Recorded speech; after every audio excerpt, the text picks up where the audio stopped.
Wa in qila lakum irji'u farji'u. Dan jika kamu dikatakan kepadamu pulanglah, segera kamu pulang, farji'u.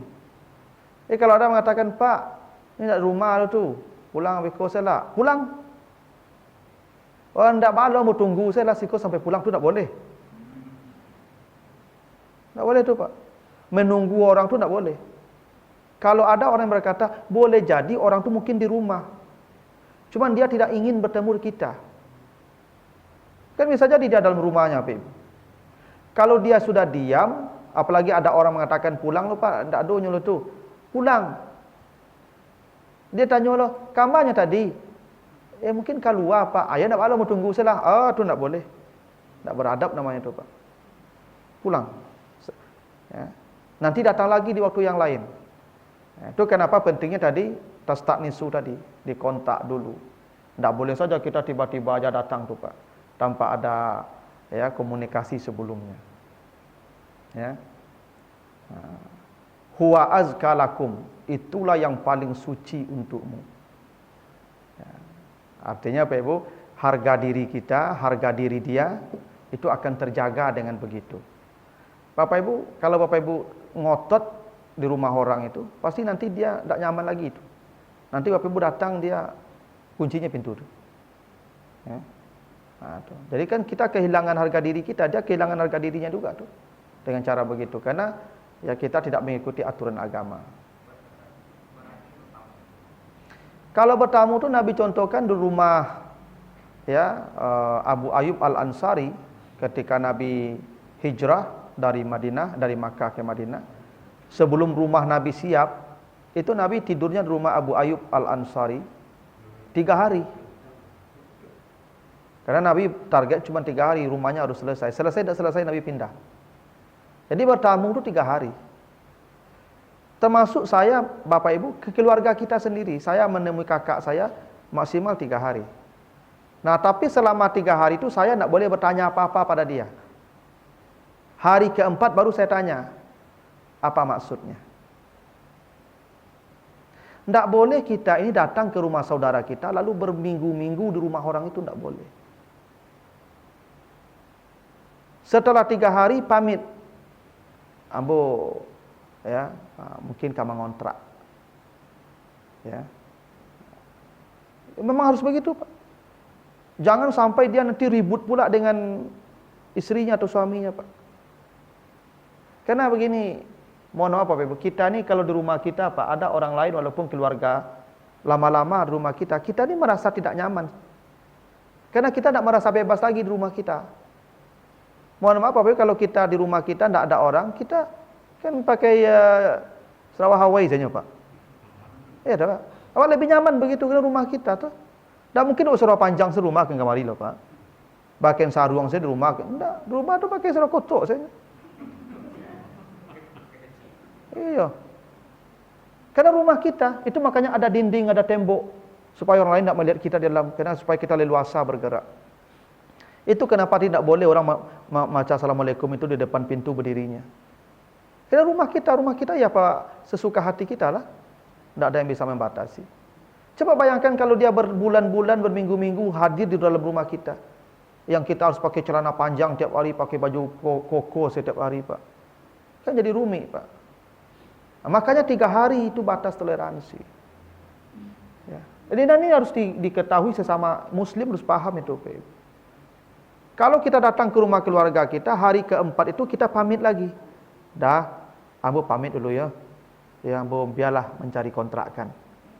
Kok batas batamu lah 3 hari. Tapi kok bertanya, jangan lah dia di rumah aja lah. Tak apa, udah lucu-lucunya kan. Itu lain soal. Because kalau lampak lu agak sambuk-sambuk mungkunya Pak, pinpai lah Pak, jangan bertahan di situ. Itu. Kan boleh jadi tiba-tiba saya Pak berubahnya tu. Lah lantung-lantung saya dapur Pak Ibu. Oh, kondek iyo le kau kontrak lah le. Ya Pak. Tidak boleh kita membebani walaupun itu saudara kandung kita. Tidak boleh. Itu aturan agama begitu. Makanya di rumah tu yang boleh ada tu sebenarnya Pak Ibu, suami, istri, ya, anak dan ayah, ibu, hanya itu yang boleh. Lain daripada itu hanya bertamu saja 3 hari. Tidak boleh ada orang lain di rumah itu. Ya. Kalau ayah, ibu boleh kan, isteri saya ini bisa saja pakai, ya, tidak buka jilbab dari depan bapak saya tu boleh Pak. Tidak ada masalah, Al-Quran membolehkan. Ya, atau anak, tidak ada masalah. Tapi kalau orang lain kan tidak bisa begitu Pak. Saya kalau datang di sini keluarga istri saya, tidak mungkin ambo pakai serwayam loh Pak. Ya kan, ambo pun malu loh Pak. Ya. Akhirnya kan saya tidak nyaman lagi itu di rumah itu. Akhirnya saya lebih senang di luar saja. Pulang malam saya mau taruh lah Pak. Okay. Kan tersiksa lah ambo jadi itu. Boleh payah ambil rumah Pak. Ya. Ya. Ya. Ya, memang begitu aturan agama. Ya. Itu aturan agama. Tidak boleh kita tuh ya seenaknya saja tuh Pak. Semua punya aturan gitu. Jadi Bapak Ibu tidak salah kalau ada orang ke rumah kita, keluarga atau siapa, hari keempat tuh boleh ditanya. Mangga kamari. Urusan. Hari 3 hari itu bagi makan, kasih minum, pokoknya 3 hari itu hak dia. Jangan ditanya. Nah, hari ke-4 baru ditanya. Kok adik lah, kok kakak lah. Masalahnya.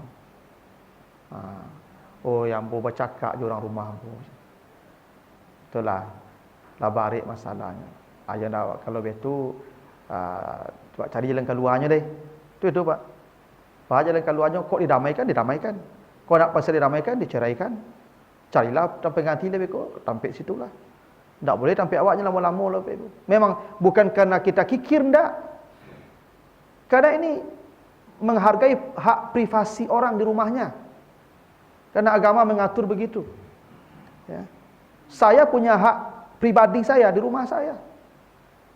Kalau ada orang lama-lama di rumah saya terganggu Pak Ibu. Walaupun keluarga saya, keluarga istri saya, sama saja itu. Tapi 3 hari itu tuh kewajiban kita menerima tamu, melayani tamu 3 hari itu. Nah, jadi kadang-kadang ini kita yang tidak paham sehingga kita menjadi sumber masalah bagi dusana. Ayun dusana awak lah cakapnya suami isteri Pak. Lah bertangkanya leh. Mungkin di muka awak ni tak bertangkar lah Pak, tapi di belakang awaknya lah bertangkar gara-gara dia awak. Gitu. Nah, itu maka diatur 3 hari. Tak boleh lebih. Gitu. Ya. Nah, kalau sudah lebih 3 hari, carilah kontrak kali. Kok kontrak di luar lah, kok kabar lah, kok di hotel dia menginap, cubalah. Gitu. Apalagi Pak awak membawa keluarga lo Pak, sabalai di rumah ya kan. Lah kau cakapnya ikut tu. Itu ketentuannya begitu. Lalu laisa alaikum junahun an tadkhulu buyutan ghaira maskunah. Tidak ada dosa atasmu memasuki rumah atau gedung bangunan yang tidak ditempati, yang kamu punya keperluan di sana. Ini seperti hotel, penginapan tu boleh, tak perlu tastanisu, tak perlu tusallimu, tak perlu. Masuk sajalah. Ambil kunci masuklah. Itu. Karena itu dah kepentingan kita dan itu bukan maskunah. Tapi menariknya begini Bapak Ibu. Rumah ini tadi kan bait ya, buyut. Tapi katalah sifat rumah tu ghaira maskunah. Maskunah tu dari kata sakana. Jadi rumah tu sifatnya maskunah. Maskunah tu artinya sakinah, ketenangan, Pak.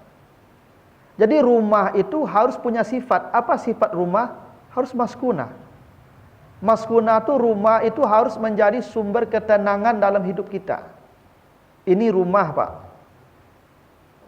Kalau rumah sekadar tampil lalu, kabau cituyo, jauhi cituyo. Ya. Ya. Makhluk binatang seperti itu. Tapi bagi kita rumah itu katalah maskunah, harus menjadi tempat menemukan ketenangan hati. Nah, inilah Bapak Ibu ya, rumah yang sesungguhnya ini, rumah yang punya sifat maskunah. Makanya katalah buyutan ghaira maskunah, rumah yang tidak ditempati, maksudnya ya rumah itu dia punya sifat maskunah.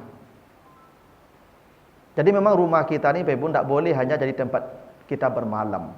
Harus menjadi tempat kita menemukan ketenangan hati. Kalau banyak masalah kita di luar rumah, Pak, begitu kita masuk ke rumah kita, itu tenang hati kita. Ada orang Pak, di luar tak ada masalah lah Pak. Lah pulang makuk kau tumpuk masalahnya Pak. Tu rumah tak jadi maskunah namanya tu Pak. Bahkan ada apa-apa aku takut dia pulang Pak. Enak. Kalau di kumuku pintu lu nyutagi di ibu langsung. Cik, manyo caknya langsung Pak. Tu kita takut dia pulang lah Pak. Ya, tu tak maskunah namanya tu. Ya. Jadi ada sifat rumah tu dalam ayat ini, ya.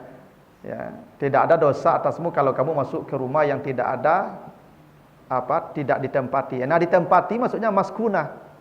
Bahasa Arabnya maskunah. Artinya rumah itu harus menjadi sumber ketenangan hati. Dan Bapak Ibu, rumah yang menjadi ketenangan itu tidak mewahnya Bapak Ibu. Tidak. Bukan. Tidak selalu kemewahan menjadi sumber ketenangan itu. Ashabul Kahfi itu tidurnya di goa Bapak Ibu, di atas batu, tapi 300 tahun. Kenapa? Karena dia menemukan sakinah di situ. Makanya kata Nabi begini, ya, jangan kamu jadikan rumahmu kuburan. Ya, la tattakhizu buyutakum kubura. Jangan kamu menjadikan rumahmu kuburan. Jadi ada orang rumah itu seperti kuburan, Pak Ibu, mengerikan, angker. Ya. Caranya bagaimana? Ada kata Nabi begini. Iqra'u surat al-Baqarah fi buyutikum. Ya, perbanyaklah membaca surah Al-Baqarah di rumahmu. Itu Al-Baqarah itu salah satu saja. Di hadis lain kata Nabi, aksiru min tilawatil Qur'an fi buyutikum. Perbanyaklah baca Qur'an di rumahmu. Karena rumah-rumah yang tidak dibacakan Al-Qur'an sedikit kebaikannya, banyak kejahatannya. Begitu kata Nabi begitu. Jadi memang rumah ini kalau bisa menjadi, jika hendak menjadikannya maskunah, memang diperbanyak zikir di rumah itu, baca Quran, ya, salat sunat, itu caranya begitu, Pak Ibu. Itu kenapa Nabi mengatakan afdalu salatil mar'i fi buyutihi ilal maktubah. Salat yang paling baik di rumah, kecuali salat wajib. Jadi salat sunat itu usahakan perbanyak di rumah, Pak Ibu. Duha di rumah, rawatib di rumah, kalau rumahnya dekat ya. Karena dengan begitu rumah kita ini bercahaya, maskunah. Dia tidak jadi kuburan, tidak mengerikan. Ya. Itu kenapa Allah mengatakan, ya, rumah itu sifatnya maskunah. Nah, tapi memang ada adabnya juga, Ibu. Kalau kita masuk ke rumah, ke kamar hotel yang walaupun tidak ada penghuni, tetap kita disuruh mengucapkan Assalamualaikum. Sebab ketika kita, sebab kata Nabi begini, setan ini selalu mengikuti kita nih. Ada yang selalu yang standby bersama kita. Bila masuk kita ke dalam rumah tanpa mengucapkan salam, kata setan, kita punya tempat bermalam di sini. Itu hadis sahih itu. Bila kita masuk kamar tak baca Assalamualaikum, kata setan, tempat kita masih ada lagi di dalam di sini, katanya, lebih nyaman lagi katanya. AC dalam.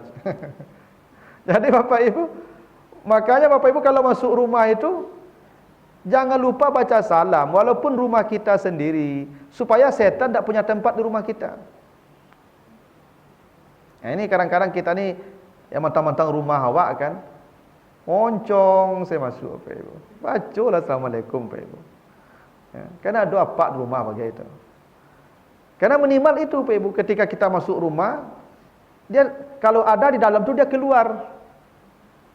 Bapak Ibu, kamar-kamar hotel yang kosong tu kecil Bapak Ibu tak ada penghuninya tu. Ada penghuninya di dalam tu. Alam ni bukan manusia saja kan? Ada alam jin, ada alam malakut namanya. Ada alam gaib tu. Bapak Ibu ketika masuk kamar hotel tu baca Assalamualaikum, yang di dalam tu dia keluar langsung tu. Kita tak punya tempat lagi di sini, kita cari tempat lain. Itu. Tapi kalau Bapak Ibu masuk nak baca Assalamualaikum, mantap je. Tiba kawan je. Lalu jawab, makan jawab, mandi jawab. Itu Bapak Ibu. Ya. Makanya Bapak Ibu kalau baca Assalamualaikum tu hilang dia tu. Dan ada yang Muslim juga dia akan jawab salam kita tu. Jadi kalau Bapak Ibu masuk kamar hotel nanti Assalamualaikum. Kau jawab Waalaikumsalam. Oh, je lari dah dari dia masuk dalam tu dah. Kau jawab yang mana tahu kau jawab besok. Ya. Memang itu adabnya begitu. Dan ini juga Bapak Ibu nanti ditambah penjelasannya di ayat 58-nya di surat An-Nur ini. Ini khusus kalau kita punya anak yang sudah dewasa. Apa perintah Allah kalau anak kita sudah dewasa? Hai orang-orang yang beriman, liyasta'zinkumul ladzina ma malakat aymanukum wal ladzina lam yablughul huluma minkum salasa marrat. Bila kamu punya hamba sahaya, dulu hamba sahaya Pak. Ya, budak, pelayan-pelayan. Tidak boleh pelayanmu atau budakmu masuk ke kamarmu. Begitu juga anak-anakmu yang sudah baligh, tidak boleh masuk kamarmu kecuali mereka minta izin sebanyak 3 kali. Ini mohon maaf Bapak Ibu kalau ada yang punya kita yang punya pembantu nih Pak. Tidak boleh pembantu kita leluasa masuk kamar kita. Tak boleh. Tak boleh mertua masuk ke kamar menantu. Ya, tak boleh. Misalnya anak awak sibuk, kata, suami menantu awak sibuk. Lalu kita masuk ke kamarnya membersihkan kamar itu. Oh, tak boleh Pak. Kecuali minta izin dulu. Nak, ya, kau pergi ke rajo, udah kau pergi ke rajo. Beko jam sekian, beko kau berasihan kamar, bah. Bah, iyo ndak balo mah, tolonglah berasihan. Ah, tu dah dapat izin nama itu. Tapi bapak ibu misal sayang ke anak, sayang ke menantu kan berasihan je kamarnya tu, ndak boleh. Ya Pak, ndak boleh. Kecuali dia kasih izin. Dan izinnya harus setiap kali membersihkan. Karena boleh jadi, mohon maaf Bapak Ibu, tadi malam ada sesuatu yang rahasia sifatnya, yang tak boleh dan tertinggal, kan? Tak boleh itu Bapak Ibu. Ya. Maka kalau apalagi pembantu yang orang lain, pembantu kalau ingin membersihkan kamar kita, dia harus bicara dulu. Bu, kalau berasihan kamar ibu, iyo tolonglah berasihan. Ibu pasti menyiapkan kado yang rahasia, pasti ibu selesaikan dulu. Ya nak? Anak ibu, anak bujang, anak gadis, adakah ambil badaknya ke dalam, ambil sikit ke dalam, harus ketuk pintu minta izin 3 kali. Ma, boleh yang bawa masuk? 3 kali, ma, boleh yang bawa masuk? Kalau antuk saya, ma dalamnya, nyopai lah. Jadi kuncang pintu tu. Oh, panjang manu atuk, patuk. Kadang begitu anak-anak kita ni Pak, menyelonong saya masuk kamar orang tuanya. Oh, tak boleh Pak. Ya. Anak kalau sudah dewasa, dah baligh, dia wajib minta izin masuk. Walaupun kamar tak dikunci, tak boleh dia masuk. Bilang sama dia, "Hei, kamu sudah dewasa, jangan masuk ke kamar ayah kecuali minta izin." Terus begitu Pak. Mertua apalagi, anak saja dilarang apalagi mertua. Ya. Pembantu apalagi, lebih hebat lagi larangannya. Kecuali dikasih izin tadi. Kau mohon maaf kok, banyak apa-apa ibu-ibu yang anaknya sibuk ya, menantunya sibuk. Kadang awak lah tiap hari membersihkan kamarnya, dan lu pagi lah pagi. Menjalang nyopai itu ngecek ke kamar kau berasihan nak? Mumpung amal elok gini kau, beko berubah pengen nama beko. Ya, kau le serang mood gini kau, berasihan kamar nak? Ayo mah berasihan lah. Pasti nyangkek sadonyo dulu. Yang rahasia-rahasia. Ya nak Ibu? Karena kamar itu bagian privasi kita. Yang tak boleh ada orang lain tahu kecuali kita berdua saja. Lain daripada itu tak boleh tahu. Ya. Makanya anak-anak kita tu yang sudah remaja, dia tidak boleh tidur di kamar kita. Tak boleh. Dia harus sudah di kamar dia Pak. Ke kamar kita dia minta izin dulu. Ya. Kan banyak terjadi kasus-kasus Pak kan. Ayah rutiang namanya. Ada kakek rutiang bagai. Itu gara-gara itu tuh. Ya tuh, enggak ngikuti aturan agama tuh. Begitu juga seorang ayah kalau anaknya sudah dewasa, dia tidak boleh masuk kamar anaknya tuh. Kalau tidak ada izin anaknya. Jangan digeledah kamar anak tuh. Tidak boleh Pak. Izin dulu. Karena dia punya hak privasi, dia sudah dewasa. Tidak boleh seenaknya kita dengan anak bujang atau anak gadis waktu Pak. Harus minta izin kepada dia. Apakah boleh atau tidak kita masuk kamar dia? Karena ini aturan agama, Pak. Bahkan minta izin tak sekali loh, 3 kali. Gitu. Apalagi di waktu yang 3 tadi. Ya, sebelum subuh, setelah zuhur, setelah isya. Itu wajib minta izin. Karena ketika itu kita sudah membuka pakaian kita. Ya. Jadi kita diatur sedemikian rupa, Pak Ibu ya, supaya itu tidak jadi masalah. Ada pertanyaan, Bapak, Ibu-ibu? Terkait tentang itu, kadang-kadang teman-teman awak di keluarga, kalau batasan tentang muslim itu tidak ada. Misalnya datang keluarga besar, terus sebagai ibu-ibu, itu kan keluarga awak juga tidak malah, tidak pakai benar, hijab. Nah, kadang-kadang yang lebih parah itu, kalau kapai keluar, apa istilah jadi parah, kapai tegoy. Nah, sebenarnya kan adik parah itu kan tetap harus dengan menjaga jarak. Oh iya. Ya, tolong, siapa yang boleh melihat aurat kita dan siapa yang tidak boleh itu nanti ada di surat An-Nur ayat 31 dan juga di surat An-Nisa ayat 23. Yang pasti yang boleh itu yang ada hubungan darah dengan kita atau karena hubungan perkawinan.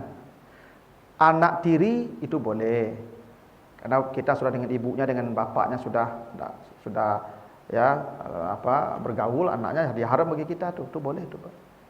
Saya kalau misalnya menikah dengan janda itu punya anak gadis, itu dia boleh tidak berjilbab dekat saya, karena saya haram untuk dia pun haram untuk saya. Walaupun saya bercerai dengan ibunya nanti, tetap saya haram menikah dengan dia, karena jadi mahram. Itu boleh. Tapi kalau adik ipar, tidak boleh. Saya datang adik istri saya ke rumah, tidak boleh. Saya melihat aurat dia melihat aurat saya. Karena dia orang lain. Mati istri saya bisa menikah dengan dia. Tuh. Ya. Kalau mertua, tidak ada masalah. Dan mertua saya datang ke sini, ibu istri misalnya, itu boleh saja beliau tidak berjilbab. Kenapa? Karena dia haram bagi saya haram bagi dia. Walaupun nanti saya bercerai dengan anaknya, tetap ibunya haram bagi saya. Itu betul itu. Itu mahram karena perkawinan namanya. Walaupun pernah terjadi juga, Pak. Akhirnya menikahnya dia mertuanya kok, Pak. Ya. Haram tuh, Pak. Ya. Jadi ibu kok sibuk mengalih pasar istrinya kok. Anak suami kok di rumah, ibu kok lah maben makan minumnya tiap hari, mintuonya. Mungkin dek rancak apa mungkin lepas layanannya. Lah, ya tinggal bini kali nikahnya ibu. Itu haram itu, Ibu. Haram. Tak boleh. Itu makanya tadi itu ibu-ibu kalau masuk ke kamar menantu tuh minta izin, tak bisa leluasa itu. Ya, makanya itu semua juga diatur ya supaya tidak jadi, intinya supaya tidak jadi masalah. Itu saja dia. Ya, mencegah kerusakan. Ya. Nah, itu. Tapi kalau yang lain yang ada hubungan darah, ya saudara, anak saudara itu boleh, ya kan? Anak suami, anak istri itu boleh, atau mertua itu boleh. Lain daripada itu tidak boleh. Ya. Apalagi dengan ipar, Pak. Makanya kalau datang ipar ke rumah, misalnya datang adik laki-laki saya ke rumah saya tidak ada di rumah, dia tidak boleh masuk rumah saya. Dia harus pergi ke tempat lain, tidak boleh masuk rumah saya. Tak boleh dia ke rumah saya berdua dengan istri saya, tak boleh. Kecuali ada anak-anak saya di rumah. Tapi kalau anak abang yang pawas saya di rumahnya, Pak, tak boleh, Pak. Nyulun tantu cak lari ni ketik tu. Ya, Pak. Tapi kalau lagi gadang kau tahu nya kau. Ya kan. Tapi kalau pawas kau, Pak, diambui telinga nak lah, Pak.